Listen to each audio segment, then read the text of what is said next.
Punjab assembly का इजलास इस वक्त जारी है और आपको बताते हैं सहाफती तंजीमों के तहफ़्फ़ुज़ात के बावजूद हतक इज़्ज़त बिल पंजाब असम्बली में पेश कर दिया गया। एक हमारा मेंबर ATC की अदालत में था, एक मेंबर हमारे को एक दिन पहले इतला दी गई। सर मेरे ख्याल में ये सारा ये गैर कानूनी हो जाएगा और ये एक अगर ये हम एक छुरी फेरने जा रहे हैं एक पूरे तबके पे, एक सिविल सोसाइटी पे, तो ये कमेटी इसको सर दोबारा कमेटी को रिकंस्टिट्यूट किया जाए और इसको दोबारा कमेटी की तरफ भेजा जाए। हमारा ये मतलब है सर, ये हमारा रेलेवेंट पॉइंट ऑफ ऑर्डर है सर। अब ये आप पढ़ लें।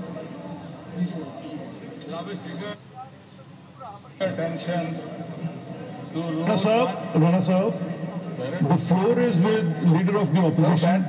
एक सेकेंड सर, आप एक मिनट तशरीफ रखें। अब मैं, because I carry a certain weight in respect for honorable members and you know that. अब जो आप नुक्ता उठा रहे हैं और जिस पे आप पंजाब असम्बली का इजलास जारी है, इसके हवाले से आपको मजीद भी अपडेट करते रहेंगे।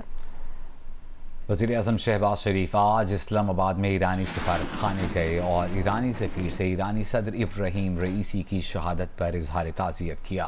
वज़ीर आज़म शहबाज शरीफ ने कहा कि ईरानी सदर और वज़ीर ख़ारजा की शहादत की खबर से गहरा सदमा हुआ। दुख की इस घड़ी में सोगवार ख़ानदानों और ईरानी अवाम के साथ ताज़ियत का इजहार करते हैं। इब्राहीम रईसी एक शानदार आलिम और बसीरत रखने वाले रहनुमा थे। आज पाकिस्तान ने डॉक्टर रईसी जैसा मुखलिस और भाइयों जैसा दोस्त खो दिया है। इस मौके पर पाकिस्तान में ईरानी सफ़ीर रज़ा अमीरी मुक़द्दम ने वज़ीर आज़म और पाकिस्तानी कौम का ईरान के साथ खड़े रहने पर शुक्रिया अदा किया। ईरानी सफ़ीर ने कहा कि इब्राहीम रईसी वज़ीर आज़म शहबाज शरीफ को ईरान का दोस्त समझते थे। मुलाकात के बाद वज़ीर आज़म ने ईरानी सफारत खाने में मेहमानों की किताब में ताज़ियती कलमात भी दर्ज किए।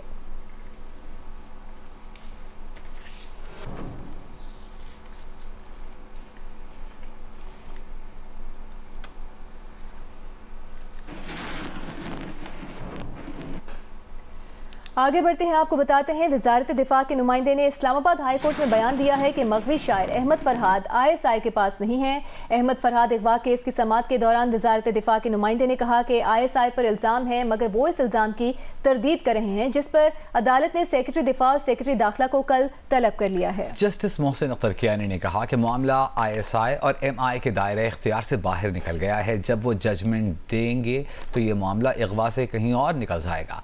जस्टिस मोहसिन अख्तर कियानी ने कहा कि ये मामला इतना सादा और आसान नहीं, इस केस में एक मिसाल कायम होनी चाहिए। एक तरफ मैसेजेस भेज रहे हैं, फिर कह रहे हैं बंदा हमारे पास नहीं। पहले दोनों सेक्रेटरीज पेश होंगे, उसके बाद वजीर आजम को तलब करेंगे। जस्टिस मोहसिन अख्तर कियानी ने ये रिमार्क्स भी दिए कि एजेंसियां से मुल्क चलाएंगी या कानून के मुताबिक ये मुल्क चलेगा। कोई एक तो झूठ बोल रहा है, मगर हिस्ट्री बिल्कुल क्लियर है कि है क्या।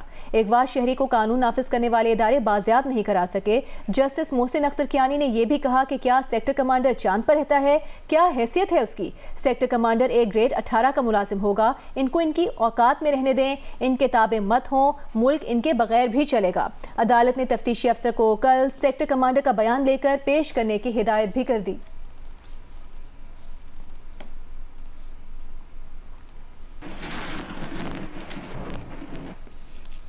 वफाकी वज़ीर कानून आज़म नज़ीर तारड़ ने कहा है कि अहमद फरहाद अगवा केस में इस्लामाबाद हाई कोर्ट के रिमार्क से दुख हुआ है।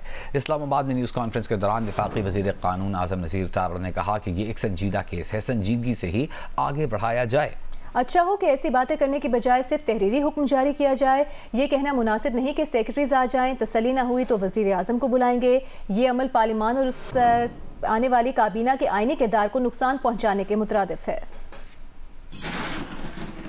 एक शायर दोस्त अहमद फरहाद की गुमशुदगी के बाद मुकदमा इस्लामाबाद हाई कोर्ट में है। मैटर सब जुडिस है। मैं बहुत ज़्यादा बात नहीं करना चाहता, लेकिन मैं ये ज़रूर ये बात करना चाहूँगा कि आज मुझे भी तकलीफ़ हुई है जिस तरह के रिमार्क्स रिपोर्ट हुए हैं मीडिया में। ये कहना कि जी ये मसला इस तरह से हल नहीं होगा, तफ्तीश से ये मसला हल नहीं होगा, सेक्रेटरी सारे आ जाएं, वो नहीं सेटिस्फाई करेंगे तो फिर अफवाज पाकिस्तान के जो सीनियर अफसरान हैं वो आके खड़े हों। आइन उसके बारे में बड़ी डिफरेंट उसकी तशरीह है आइन की और कानून में लिखा गया है, वो नहीं आते, वो सेटिस्फाई नहीं करेंगे तो फिर हम वज़ीर आज़म को यहाँ पे बिठाएंगे और फिर पूरी काबीना को यहाँ पे बिठाएंगे। ये अदालतों के मैंडेट नहीं है। मैं बड़े अदब से अर्ज़ करूँगा। عدالت نے آئین اور قانون کے مطابق انصاف فراہم کرنا ہے.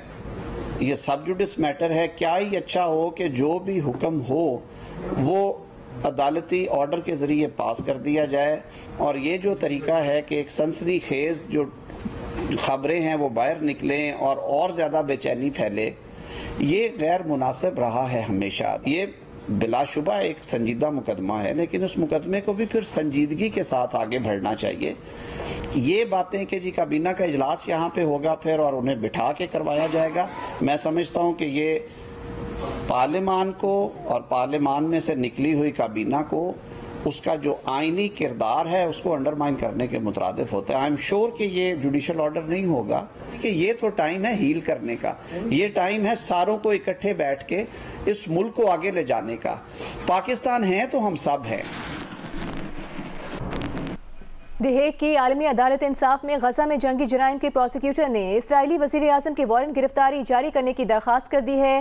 پروسیکیوٹر کریم خان نے امریکی ٹی وی سے گفتگو میں بتایا ہے کہ انہوں نے غزہ میں جنگی جرائم پر نیتن یاہو کے ساتھ ساتھ اسرائیلی وزیر دفاع کے وارنٹ جاری کرنے کی درخواست بھی کی ہے.